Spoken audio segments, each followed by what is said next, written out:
বাংলাদেশে কোরআনের অবমাননা হওয়ায় হামলা হয়েছে।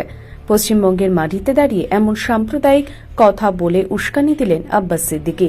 তিনি বলেন, বাংলাদেশ হনুমানের নিচে কোরআন শরীফ রেখেছে, সেই জন্য হামলাকারীরা সমর্থনে নিজেদের বক্তব্য রেখেছেন আব্বাস সিদ্দিকী। প্রসঙ্গত, এর আগেও বহুবার সাম্প্রদায়িক মন্তব্য করে পার পেয়েছেন আব্বাস সিদ্দিকী। এমনকি এই ঘটনায় যারা ঘটিয়েছে তাদের মুণ্ডুচ্ছেদ করার হুঙ্কারও দিয়েছেন তিনি। তার এই ধরনের মন্তব্যের পর রাজনৈতিক মহলে উঠছে প্রশ্ন, কেন বারবার সাম্প্রদায়িক মন্তব্য করে পার পাচ্ছেন এই ধর্মীয় সংখ্যাগুরু? কেন পুলিশ তার বিরুদ্ধে ব্যবস্থা নিচ্ছেন না? যদিও তার বিরুদ্ধে ব্যবস্থা নেওয়ার জন্য পুলিশের কাছে আর্জি জানিয়েছেন বাংলা পক্ষ। বাংলাদেশে কি হচ্ছে? বাংলাদেশে কি হচ্ছে নেটে দেখেন। কোরআন শরীফ পবিত্র একটা কিতাব, যে কিতাব একটা হনুমানের ছবি পায়ের গোড়ায় রেখেছে। হনুমানই মনে হচ্ছিল, ছবিটাই দেখলাম। ওই যাক, আমি জানি না, মূর্তিটা একটা তার পায়ের ছবির কাছে রেখেছে। দেখুন, ওরা ওদের ধর্মে কার উপাসনা করবে, কাকে আওতার মনে করবে, কাকে ভালোবাসবে তার ব্যাপার।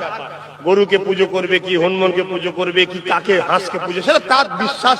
তার বিশ্বাসের কাছে আমার কথা বলার কোনো অধিকার নাই। কেন অধিকার নেই? আমার ইসলাম বারণ করেছে। ক্ষমতা নেই ওটা ভাববেন না, ইসলাম বারণ করেছে, ব্যাস, কথা শেষ। কেন কারো ধর্ম বিষয়ে কথা বলা যাবে না? কিন্তু আজকে যদি আমি কোন ধর্মের ধর্মগুরু একটা কুকুরের গলায় ঝুলিয়ে দিই, সেই ধর্মগুরু লোকেদের কি ভালো লাগবে? কিন্তু আমি দেখছি এটা হনুমানের ছবি মতো রয়েছে, তার হাঁটুর গোড়ায় একটা কি কোরআন শরীফ থেকে রেখে দিয়েছে। ধিক্কার, লজ্জা! এতই যদি কোরআন কারো ভালো লাগে তো কোরআনটা মেনে নেন, কোরআনটা মেনে নে, মিটে যাবে। তারপর ওই কখনো কখনো দেখা যায় কাবা শরীফের ছবি দিয়ে সব প্যান্ডেল ফ্যান্ডেল করেছে কাবার স্টাইল। এটাও গত বছরে মনে হয় দেখেছিলাম, না তার আগের বছর, বিশাল নাই। তো এতই যদি কাবার উপরে টান, তো কাবাকে মেনে নে। বিহায়ার একটা সীমা থাকে। ওই আগেই বললাম না, দোকান কাটা যারা হয় তারা ঠিক এরকমই হয়।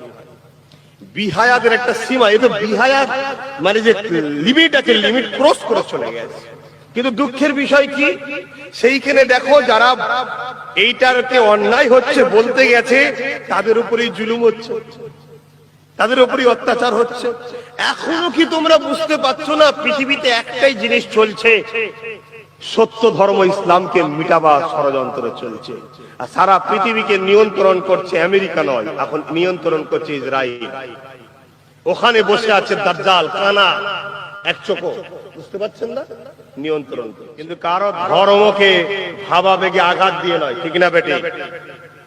তুমি যদি মনে করো তোমার স্বাধীনতা আছে কোরআনকে অপমান করার, তোমার স্বাধীনতা আছে ইসলামের বিরুদ্ধে বলা, তোমার স্বাধীনতা আছে রাসূলের গুস্তাখি করার, তুমি যদি মনে করো এই স্বাধীনতা তোমার আছে, তাহলে আমি আব্বাস সিদ্দিকী আজকে বলে যাচ্ছি, আমারও স্বাধীনতা তোমার ধর থেকে কল্লাকে আলাদা করে দেওয়ার সময় এসে গেছে।